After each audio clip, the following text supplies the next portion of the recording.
इस रिपोर्ट को देखिए दोस्तों, लखनऊ में आज पानी 270 फीट नीचे चला गया है और बेंगलोर जैसे शहर को लोग छोड़ के जाना चाह रहे हैं, या फिर दिल्ली में अतिशी जी का बीमार पड़ के हॉस्पिटलाइज हो जाना हो। इन सब का रीज़न केवल और केवल एक है, वो है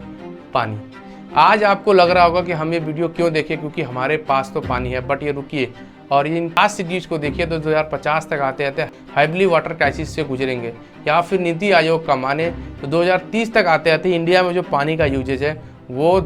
सीधा 2 गुना हो जाए, तो आज 2024 में है। आज हम दिल्ली को एग्जाम्पल लेते हुए समझेंगे कि इंडिया में वाटर क्राइसिस क्यों आया, जिसकी वजह से हमारा महाराष्ट्र, गुजरात, पुणे हो या फिर लखनऊ हो या फिर दिल्ली हो, बेंगलोर, ये सब शहर इम्पैक्ट कर गए हैं। सही गया है दोस्तों कि जो तीसरी वर्ल्ड वार होगी वो हमारी पानी को लेके होगी, और ये शुरुआत हो चुकी है कि दिल्ली जैसे शहर में आज हमारा पानी की शॉर्टेज इतनी ज़्यादा हो गई है कि ये तीसरी वर्ल्ड वार की तरह ही लग रही है। एक तरफ हमें 50 डिग्री या 53 डिग्री टेम्परेचर गर्मी सता रही है और दूसरी तरफ पानी की शॉर्टेज, ये एक तीसरी वर्ल्ड वार का आगाज ही है। तो आज हम समझते हैं कि दिल्ली जैसे शहर में इतनी ज़्यादा पानी की क्राइसिस हुई क्यों। 93% ऑफ दिल्ली वासी हमारे पाइपलाइन के ऊपर निर्भर रहते हैं और केवल 7% ही हमारे जो ग्राउंड लेवल के पानी के ऊपर डिपेंड करते हैं। रिपोर्ट के अनुसार माने तो हर साल दिल्ली 1290 गैलन पानी यूज करता है, जिसमें 1000 गैलन पाइपलाइन के थ्रू यूज करता है और 290 गैलन हमारा ग्राउंड लेवल के थ्रू यूज करता है। तो हमको और आपको लग रहा हो कि इसमें इतनी बड़ी बात क्या है, ग्राउंड लेवल तो हमारे बाप दादा की जागीर है। तो सच में ये बाप दादा की जागीर थी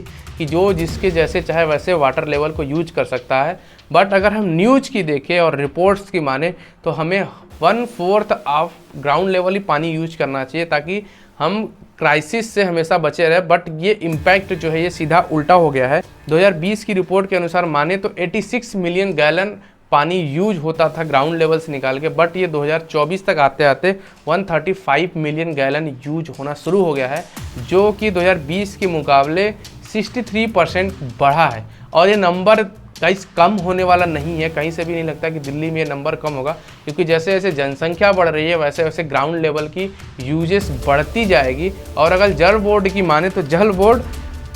1034 ट्यूबवेल्स और लगाने वाला है, जो कि 23.4 मिलियन गैलेंस की पानी अगले साल से यूजेज बढ़ा देगा। और आज दिल्ली में जनसंख्या 4.5 करोड़ है और ये जनसंख्या घटने वाली नहीं है। इसका मतलब है कि आने वाले समय में जितना समय बढ़ेगा उतना ज़्यादा ग्राउंड लेवल से पानी निकाला जाएगा और ग्राउंड लेवल नीचे घटता जाएगा। एक तरीके से समझा जाए तो ग्राउंड वाटर हमारा एसेट्स है, जिसको आज हम लोग यूज कर रहे हैं, जो कि हमारे आने वाली पीढ़ी और फ्यूचर के लिए बचा के हमको रखना चाहिए। सच में दिल्ली में जो आने वाली फ्यूचर्स है वो दिल्ली के अपने पिछली पीढ़ियों को गाली देंगे, क्योंकि उन्होंने उसके हिस्से की पूरी पानी यूज कर दी है, और जिसकी वजह से आज वाटर क्राइसिस दिल्ली में इतना ज़्यादा हो रहा है। दूसरी मेजर प्रॉब्लम्स जो है वो है फंड का सही समय पे रिलीज ना हो पाना। अब आप ये समझो कि दोस्तों दिल्ली हमारे देश की राजधानी है, जहाँ पे हमारी सेंट्रल गवर्नमेंट और स्टेट गवर्नमेंट दोनों ही चलती है, बट उसके बाद भी हमारी राजधानी जैसे जगह पे स्टेट पे वाटर क्राइसिस से झेलना पड़ रहा है, क्योंकि वहाँ पे केवल एक दूसरे को ब्लेमिंग की जा रही है, इसके अलावा कुछ नहीं हो रहा है। और इन्हीं ब्लेमिंग का नतीजा ही है जिसकी वजह से पानी की चोरी इतनी ज़्यादा हो रही है, जो मेजर इम्पैक्ट डाल रहा है आपके वाटर क्राइसिस में। अब आप ये समझो कि मैं बनारस जैसे शहर पर रहता हूँ, जब भी मैं सिटीज़ में निकलता हूँ तो मैं जब भी वाटर टैंकर का देखता हूँ, उनके पीछे से पानी हमेशा टपकता रहता है। इवन कोई का तो ट्यूब ही खुला रहता है, जिससे कि पानी लगातार ही गिरता रहता है। अब आप ये सोच के देखो दोस्तों कि अगर वो पानी की जगह पेट्रोल होता या दूध होता तो क्या उसमें से एक भी बूंद पानी गिरता। अब आप ये इस फिगर से समझो कि दिल्ली में डेली अगर वाटर टैंकर में एक वाटर टैंक में 100 लीटर पानी सप्लाई होती है, जिसमें से केवल 48 लीटर पानी केवल दिल्ली वासियों को मिलता है। बाकी 52 to 53 लीटर पानी चोरी हो जाती है, या तो खुद पी जाते हैं या तो फिर इंडस्ट्रियल एरिया में सप्लाई कर देते हैं, जिसकी वजह से गरीबों को सही समय पे पानी और सही रेट में पानी नहीं मिल पाता, और दिल्ली में रहने वाले लोगों को मेजरली गंदा पानी पीना पड़ता है। सिंगापुर जैसा शहर दोस्तों, जो मलेशिया से 40% पानी लेता था, आज वो अपने पानी को लेकर सिक्योर सिटी माना जाता है पूरे वर्ल्ड में। 2011 तक मलेशिया के ऊपर डिपेंड रहने वाला सिंगापुर सिटी आज वर्ल्ड में वाटर सिक्योर माना जाता है। ऐसा क्या हुआ कि सिंगापुर वर्ल्ड में वाटर सिक्योर माने जाने वाला सिटी बन गया। 2011 तक उनका कॉन्ट्रैक्ट खत्म होना था मलेशिया के थ्रू, तो उन्होंने 2003 से ही तैयारी शुरू कर दी थी कि अब हम वाटर सिक्योर हो जाएंगे, और उसके लिए उन्होंने टैक्स इंक्लूड किया वाटर के लिए। और वहाँ पे आप विश्वास नहीं मानो कि एक एक बूंद की पेमेंट की जाती है पानी की। वजह से वहाँ पे वाटर की शॉर्टेज खत्म हुई और मलेशिया के ऊपर डिपेंड रहने वाला शहर आज वाटर सिक्योर बन चुका है। दिल्ली में हर साल न्यूज़ आती है वाटर शॉर्टेज की, और हम लोग न्यूज़ पे देखते हैं और उसको 2-3 दिन तक न्यूज़ देखते हैं और उसके बाद भूल जाते हैं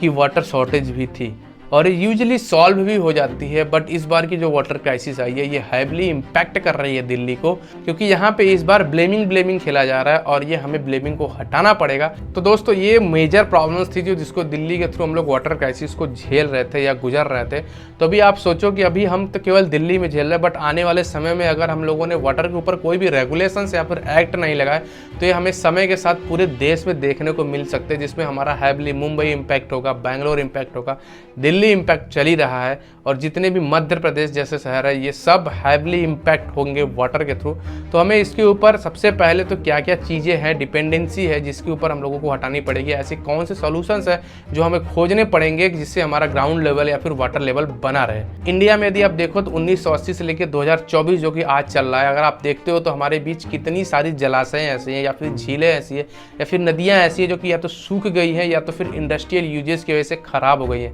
जिसकी वजह से हमारा पानी का जो डिपेंडेंसी है वो ग्राउंड लेवल पे ज़्यादा बढ़ा है। यही वो मेन रीज़न है जो हमें वाटर की शॉर्टेज को देखने को मिल रही है, क्योंकि हमें रिपोर्ट्स के अनुसार 1/4 of ground level he water use करना चाहिए। बाकी का पानी हमें या तो जलाशय से यूज करना चाहिए या तो नदी के थ्रू यूज करना चाहिए, but due to industrial use या फिर जंगलों की कटाई हो या फिर पानी का शॉर्टेज या फिर झीलों का सूख जाना हो या फिर मानव का झीलों के आसपास जाके घर बना लेना हो या फिर झीलों को पाट देना हो, जिसकी वजह से आज इतनी ज़्यादा वाटर क्राइसिस इंडिया में आ रही है। अब आप ये छोटी सी कॉन्सेप्ट समझो दोस्तों, मेजर प्रॉब्लम्स जो है वो ग्लेशियर की पिघलने से भी होती है, बट यदि अगर आप पहले के समय में जाते हो और आज के समय में कंपेयर करते हो तो जब कभी भी हमारे यहाँ बारिश होती थी, जितनी भी बारिश होती थी तो वो होल्ड होती थी, चाहे वो जंगल के थ्रू हो, चाहे वो पेड़ के थ्रू हो, चाहे घर कम बने हो, जिसकी वजह से ज़मीन पर पानी रुकता था और हमारा ज़मीन के अंदर पानी जाता था, क्योंकि उनके पास पानी को सोर्स नहीं था कि वो कहीं ढह के चला जाए, बह के चला जाए, जिसकी वजह से उसके पास एक ही ऑप्शन था कि वो पानी ज़मीन के अंदर ही जाए और जिसकी वजह से हमारा ग्राउंड लेवल बना रहे। बट आज के समय आप दोस्तों देखो तो हम लोगों ने जंगल काट दिए या फिर नदी के आसपास इतने सारे घर बन गए हैं कि जब कभी भी बारिश आती है तो सीधा बाढ़ के रूप में आती है, और वो पानी रुकने के बजाय इतना तेज़ पानी का फ्लो होता है या इतना तेज़ बन जाता है, क्योंकि नदियाँ इतनी सक्रिय हो गई हैं, उनको फैलने की जगह नहीं दी जा रही है, झीलें ख़त्म हो गई है, और जिसकी वजह से हमारा पानी जो है डायरेक्ट जाके समुद्र में गिर जाता है, जिसकी वजह से भी हमारा ग्राउंड लेवल धीरे धीरे इम्पैक्ट हो रहा है और ग्राउंड लेवल ऑफ पानी धीरे धीरे करके ख़त्म होता जा रहा है। तो आज वो समय आ गया है दोस्तों कि हमें भी सिंगापुर जैसे शहर या फिर यूएई शहर जैसे पानी के ऊपर टैक्स लगाना चाहिए या फिर पानी के ऊपर कोई कड़े प्रबंध लगाने चाहिए, जिसकी वजह से पानी का जो यूजेज है वो लिमिट में हो सके और लोग एक एक बूंद पानी की कीमत कर सके, क्योंकि आज इंडिया ऐसे समय पानी का कोई भी कीमत नहीं करता है या फिर यूँ समझे कि पानी का कोई भी प्रबंधन नहीं है, इसकी वजह से इतना ज़्यादा पानी का वेस्टेज होता है और ग्राउंड लेवल धीरे धीरे खत्म होता है। तो ये रही पूरी रिपोर्ट जो पानी के ऊपर मैंने रिसर्च की थी। यदि आपको ये वीडियो अच्छी लग रही है तो वीडियो को लाइक करें और चैनल पर पहली बार आ रहे हैं तो चैनल को सब्सक्राइब जरूर करें और थोड़ा सपोर्ट दिखाएं हमें। मिलते हैं अगली वीडियो, और आपकी कोई भी क्यूरी है तो आप कमेंट में ज़रूर लिखें। Bye bye.